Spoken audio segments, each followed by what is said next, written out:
everybody, and welcome to this Indian Aluminium Summit and Expo, which is going to take place from 16th of July till 23rd of July. Out of that, 16th is the day where we have a full day conference, and the expo will continue till 23rd of July.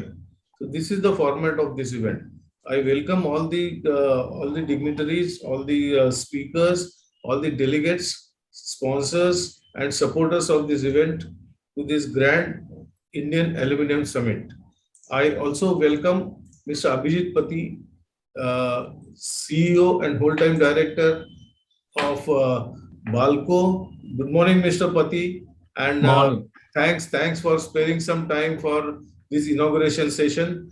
And I know this is the time, I think, where Indian aluminium sector is going through a transition, a big transition, and especially after, I would say, after the war of Russia and Ukraine, the logistic has changed. Logistic has been disrupted.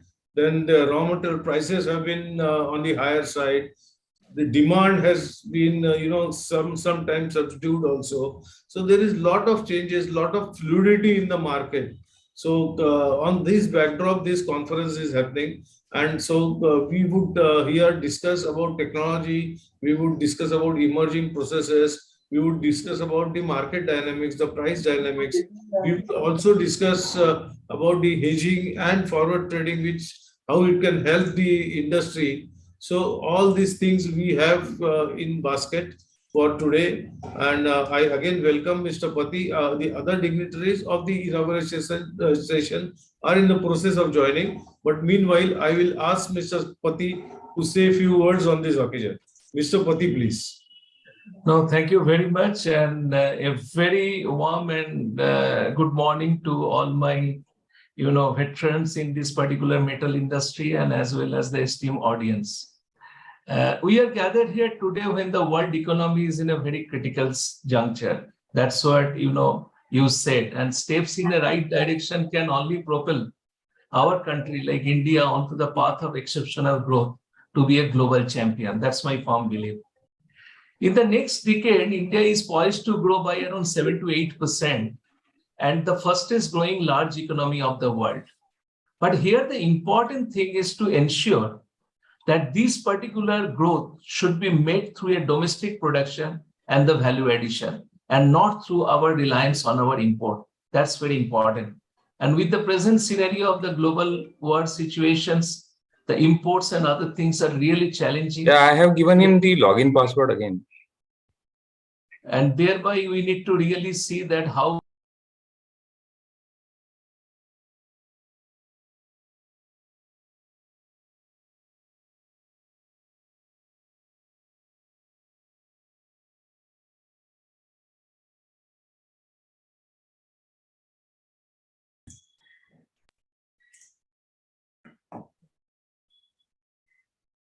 Are you able to hear me now? Yeah, now we can hear you, sir. Please continue. Okay, wonderful, wonderful.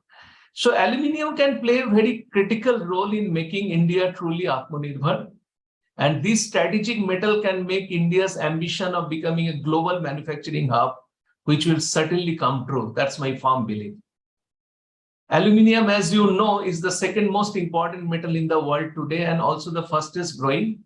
And I'm sure you are aware, India proudly has the second largest aluminium production capacity in the world after China. That's a very good distinction, what we have today in our country. And aluminium forms the largest non-ferrous metal industry with endless application spanning critical sectors such as aerospace, aviation, electrical, defense, automobile, transportations, construction, infrastructure, packaging, consumer goods, and so forth, and more applications. It is also a green metal and critical for shaping the world net zero future. The intensity of aluminium consumption is slotted to increase massively with emerging application in electrical mobility, green building, renewable power. That's what we are able to see, sustainable packaging, battery technology, and many more. And this will see India's aluminium demand double over the next 10 years. And in my mind, I think the projection should be a reality to have around 8 million tons of the production in our country Presently, what we have around 4.5 million tons. Aluminium will be pivotal in the success of all major government initiatives, such as 100 smart cities, 500 Amrut cities, 24/7 power for all. That's the commitment which has been given. 100% rural electrification, a very prestigious project which is undergoing under the regies of our Honorable Prime Minister. The indigenous space program, 100 gigawatt solar power capacity, and all other ambitious programs which we are talking about today. And this particular industry has a high multiplier effect, leading to development of downstream MSMEs and industrial clusters like aluminium parks, thereby significantly increasing the capacity outlay and employment opportunity. Here, the good thing to be noted with NALCO's proposed, downstream aluminium park, with Vedanta Aluminium proposing in Jharsuguda, the one of the largest aluminium park. Even Hindalco's has also plans like that. So this will certainly give a different socioeconomic transformation so far as the country is concerned. And friends and colleagues, we have a unique combination of advantage that can be leveraged to make India a global manufacturing and value addition hub in aluminium. Abundant raw material availability of aluminium production, 5th largest bauxite and the coal reserve, very talented human capital, technological power, huge captive market and strategic geographical location should also deliver and give a right kind of the lever for this ambition. Hence, the Indian aluminium industry will not just make in India, but it will go one step further. And in my mind, I must say that make in India for the world. That should be the right caption to really drive in, instead of just make in India. I think you said very rightly that the Russia-Ukraine war has had a significant impact onto the global geopolitics, commodities, logistics, energy markets with ripple effect on various industries. It also gives a lot of swung onto the record high to low. We have seen the flash shortage in the Europe. While the Indian aluminium industry was not massively impacted by the war, it goes to show that we must work proactively to insulate our industries against turmoil in the global markets or geopolitics. And I must happy to say that India manufacturer must be encouraged with the right policies across the value chain, from primary production to recycling, to protect them from such volatility, especially considering the fact that we have a huge captive market in India, that the domestic aluminium industry is more than capable of serving this. And what in my mind should be the policy support from the government that must come in, not only to support this industry, but also see that this industry get the right kind of positioning in the Indian economy. Today, India imports nearly 60% of its aluminium demand, despite having sufficient domestic capacity. And to truly unlock the potential of this Indian aluminium industry and make India the manufacturing and value addition hub of the world, there are 4 key levers in my mind that government support will be very, very critical and crucial. The first is the promotion of domestically produced aluminium uses in the government projects should be a very priority area. With the aim to make India a $5 trillion economy, the government is rolling out numerous high-impact projects which have ample opportunity for consumption of Indian-made aluminium. The second should be, the focus should be given to build domestic capability of emerging application of aluminium and the critical and sunrise sectors such as electric mobility, renewable energy, and so forth. Aluminium should have a significant potential for applying these particular uses, majority of which are yet to be explored by the domestic downstream sectors. Here I must mention one point, that as against 3,000 applications globally of aluminium, India has got in his basket only 300 some odd application. So think about that potential, think about that opportunity, which need to be encouraged by the government to see that more and more application-centric mainstream production facilities comes up.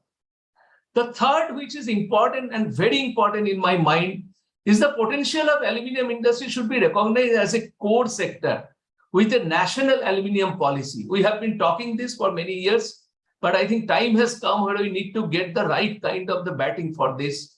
And this will encourage, protect, and boost the domestic aluminium industry significantly. The aluminium industry is not just the backbone of a robust manufacturing sector, but it also playing a crucial role in nation development by eradicating poverty and economically challenged regions, by welfare programs to bring remote areas into the economic mainstream, more and more often job opportunity, more and more often community interface, development, socioeconomic development. Such kind of industry has to be promoted by the nation and developed with very structured policies. And the fourth one, and finally, the domestic capability needs to be promoted by the country's self-sufficiency. We have our raw material, we have everything today for producing of this particular wonderful metal. Besides enhancing domestic capacity and reducing import dependency and subsequent trade deficit, it will also generate huge employment opportunity in our country with its rich talent pool that needs to be capitalized upon. For realization of our vision of an Atmanirbhar Bharat, we are onto the right path, but there is still a long way to go before we slip. And we are definitely onto the right path, but there is still a long way to go. In my mind, for the future of Indian aluminium industry, for India to be a global manufacturing powerhouse, value addition, innovation, product solution, new product development, these are the key factors to cater the emerging sector will be very, very crucial for us. And hence, Indian aluminium producers like Vedanto, like Hindalco, like National Aluminium Company, or many others, and making operation future ready through the cutting edge technologies, digitization solutions, sustainability solution, and more should be the key factor to really think about the boost into the future. For example, in my company, I must say that India's first producer of the low carbon aluminium, which is branded as Restora, which aims to address the fast growing global demand for the low carbon products, driven by a greater climatic consciousness. It goes without saying that all this must focus on two pillars of responsible consumption and sustainable production. These two words are very important. These are key words. You need to have a responsible consumption and you need to have a sustainable production. Unless and otherwise, these two key levers are really driving the overall change into transformation in the aluminium industry, things will be always written onto the backside of the wall, will not come into the reality. And today, the per capita aluminium consumption, which is merely at around 2.6 kg per capita, against the global average of 12 kg per capita, is a significantly low numbers. Despite that, aluminium contributes up to 2% of the manufacturing GDP.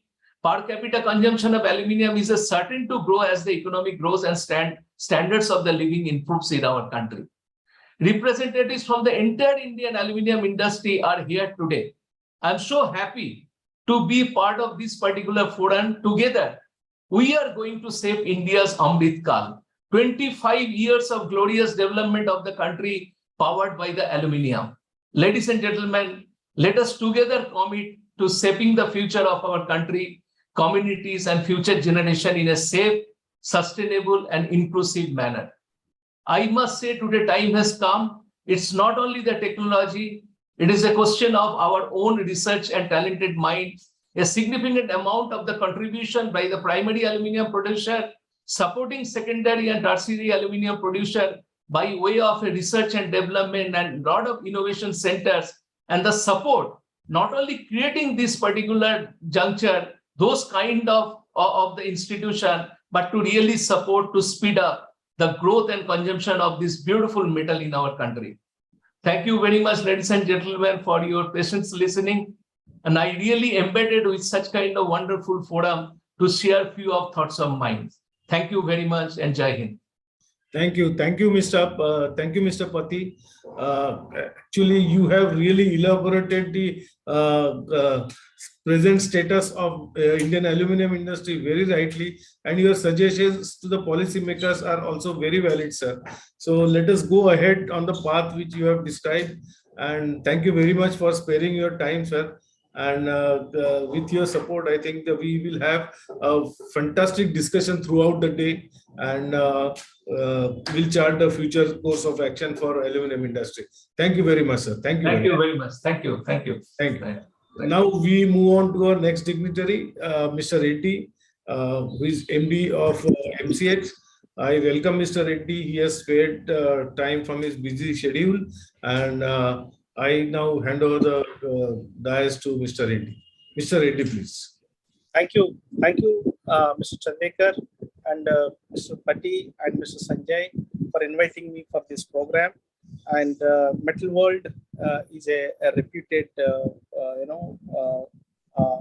forum, and I think this is the first time that's what I was told you're organizing it. And I wish you all success. I'm sure year after year it will grow from strength to strength. While Mr. Pati spoke very well on the industry contours, uh, we have a larger role. I would say we have a much bigger responsibility we have taken up on our shoulder. We not only say that make in India, but trade in India and price in India is our slogan. It's not just going to be a mere slogan, but we are moving towards that. Now, I require the support of the entire industry, not only to make in India, but also to trade in India and price in India. Now, we are a fledgling in that sense, although we are seventh largest in the world, but still we are a fledgling exchange when you look at the international giants. Having said that, let me tell you that today the MCX has become a reference point for many people for trading in the industry. We have 5 base metal contracts. We plan to introduce some more contracts. I think the process is on. So my colleague, Mr. Ranjan, has been pursuing this, and his team is pursuing it passionately. Now, since 2019, when the government said, or when the SEBI, our regulator, said that you should make it more relevant, this contract, this exchange contract and exchange ecosystem, to the local entrepreneurs, local producers, buyers, sellers, etc., our value chain participants, we converted them into delivery-based contracts. So I'm very happy to tell you, in the last 2 years, we have delivered almost 2.5 lakh metric tons of various metals, be that aluminium, be that copper, zinc, nickel, and lead. These are the 5 products at this point being traded. We are waiting for SEBI's approval for aluminium, alloy, that's another product. And another product we have lined up is the steel ingots. Okay, not steel ingots, steel rebars is something which TMT rebars is something which we are looking for. So these are all important developments that we are making. Another development that we have taken, another forward step that we have taken, we have introduced, if your platform has to be one price, one India kind of situation, then you need to have delivery centers across the country. So by and large, we have covered the entire country for almost all metals. Maybe few metals, so maybe 1 or 2 are still in the process. But otherwise, we have North Delhi or Noida kind of region, and in the south we have Chennai, and we have, of course, Thane, Maharashtra is one delivery center, and east we have Calcutta, Durgapur, which is what we are planning for steel rebars. So for aluminium, we made Raipur as a most relevant center, and ever since we have started our base center as Raipur, we have seen huge deliveries on exchange platform. So the point why I'm making is, while Mr. Pati has spoken about how we develop the Make in India industry, my urge to all of you, my appeal to all the players in this room or on this platform is, please use MCX platform to promote the domestic trade and to promote Make in India and price in India. Now, why I'm saying price in India is, for many products, we are a major consumer internationally or a major producer. Yet, we look to London Metal Exchange, or we look to maybe China or maybe CME for some other metals. I think unless there is a patronage in the domestic industry, we can only go thus far, not beyond. So it's important for me that I request all of you to facilitate this platform to grow, and you are welcome to give any suggestions with respect to contract specifications or any other things that you think that we should ask for. One important thing that we have already taken up with the government and we have been seeking government's intervention is the transactions that are done on the exchange should be considered as IGST transactions, not CGST, SGST, because we have located delivery center across the country, but the participants are agnostic, and it's a national platform. They do not know where they are going to get the delivery from, and the seller knows where he would like to give. Probably he will give delivery at the nearest location. So there are some challenges with regard to that. So this is some we have made so that it will facilitate all the participants in the industry. So having said this, in order to promote domestic industry, we have also under Atmanirbhar Bharat banner, I would say, we have engaged in empaneling domestic refiners. Now, it's not. I mean, we started with lead. Okay. Earlier, we were settling our contracts with all brands that are approved by LME. That still holds good. So, if somebody is empaneled with LME, they are very well, entitled to deliver the metal on the exchange platform. But we want many medium and small players to grow to that status or stature, and maybe LME has got certain constraints, certain scale, etc. I think we should facilitate. As we are small and we are asking your help, we too should be giving similar help to the domestic industry. So we have empaneled domestic-led producers, and we have a principal document we have given on the website. We have a brand empanelment committee, which will involve industry professionals, and they thoroughly check the quality of processes, and then we will admit them. I think so far we have done 2 and 2 more in the process, and I think some more applications are pending. A similar thing has been done in the case of gold as well. We have empaneled 4 gold refiners. Okay, not that LBMA gold only is eligible to be delivered on the exchange platform.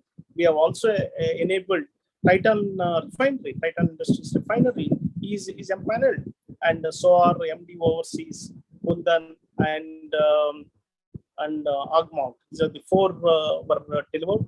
And in the case of lead, we have Pilot Industries, and one more. I think I'm sorry, I'm not able to recall immediately. So one more player has been admitted on the exchange platform. So my appeal to all of you is let's grow together. You can't grow alone. You can't make effort yourself without the active participation of other stakeholders in the industry. I think that is the reason why I thought I should participate in it, make that appeal, and then see what we can do so that the entire industry will grow and we all will be part of that journey. Again, thank you once again, Mr. Chandekar, for giving me an opportunity to participate. And I thank one and all for being a patient listeners. Thank you so much. All the best. Thank you, Mr. Reddy, for your insightful address. And I'm sure with your guidance and your MCX's support to the industry will definitely reduce the uncertainties and go ahead in the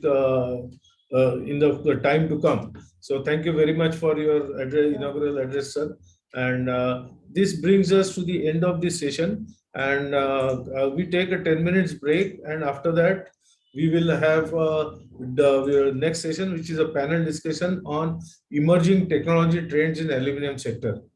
You see, aluminum is called as the metal of 21st century, and I think aluminum is driven by the technologies and the processes which will emerge in coming times and which are in the process of getting commercialized or getting stabilized.